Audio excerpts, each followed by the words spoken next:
Hi, my name is Juliana Barnett, and today I'll be talking about technology and healthcare. First, I want to start by asking a couple questions. First one being, have you ever wondered where the machines you see in hospitals come from? Or how they were invented, how they even came to be? This is something I've always wondered. I know many of you have been to the hospital, and some even had to use these machines at one point or another. These machines are necessary for many reasons and help save lives every single day. Today, I'll be explaining a little bit about the history of a couple of them. The first one I'll be talking about is the X-ray machine. For some background information, X-rays are electromagnetic energy waves that are similar to light rays, except they're approximately 1,000 times shorter than those of light. According to History.com, on November 8, 1895, physicist Wilhelm Conrad Rontgen was the first person to observe X-rays. This was a huge scientific development that ultimately made the invisible visible. Rontgen's discovery was made accidentally in his lab in Wurzburg, Germany. He was testing whether cathode rays could pass through when he noticed a glowing coming from a nearby chemistry-coded screen. He named the rays that caused these glows X-rays because of their unknown nature, being X. Today, X-rays are used in technology widely in medicine, material analysis, and devices at airports that scan you when you walk through.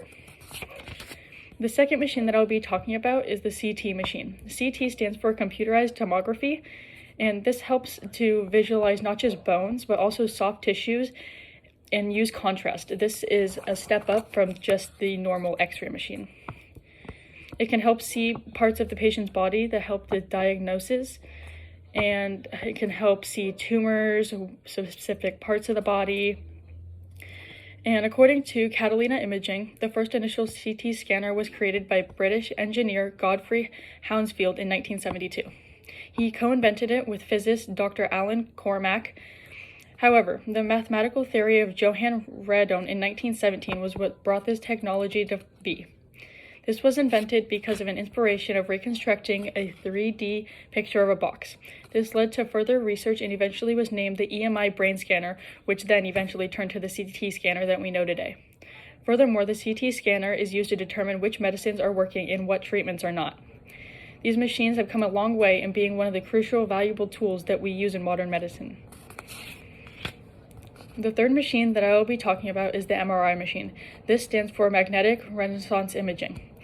This machine helps to create magnetic radio waves and a computer to create a detailed cross-sectional image of internal organs and create a detailed cross-sectional image of internal organs and structures. This is more detailed than either of the machines that we've talked about so far and helps to see even farther into the body. It differs from X-ray and CT machines because MRI machines do not use potentially harmful ionizing radiation.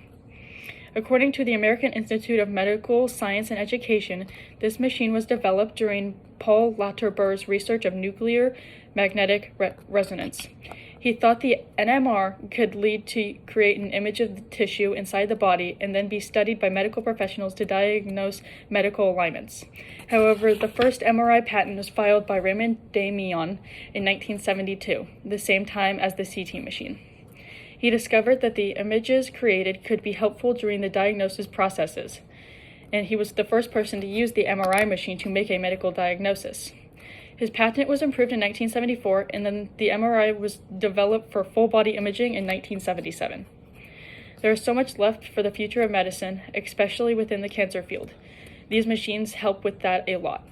Currently, medical researchers are in the process of combining the MRI and PET machine, which is the PET scan machine, which is what I'll be talking about next. In the end, researchers want to be able to combine all the machines I'm talking about into one to help technology go even further. So the last machine that I just mentioned was the PET scan machine. This stands for position emission tomography. This machine helps for oncological imaging of the brain, head, neck, breast, collector, and prostate. This is mainly the most detailed machine that we have. According to Gabriella Bernal at Stanford University, the PET scan machine was first called the scientific scanner, used to create images for detection of radioactivity within the body, invented by Benedict Casson in 1949. Then it was improved by Dr. David Kamul using a radioisotope emission glow lamp. In 1950s, neurosurgeon William Sweet and physicist Gordon Brownell turned the first instrument into the PET imager in Massachusetts. This was first used in Massachusetts General Hospital as the first ever PET scan. The MRI machine is continuing to be developed in search for better detectors and different radio tracers, just like the PET scan machine. Overall, since the beginning of time, technology has improved in every single way. In the health field, it is developed to save lives, create detailed images and explanations, and even make diagnoses that seemed impossible. The further these machines are developed, the closer we get to combining all of them into one. The ultimate goal for research is to make every diagnosis possible with the use of these machines.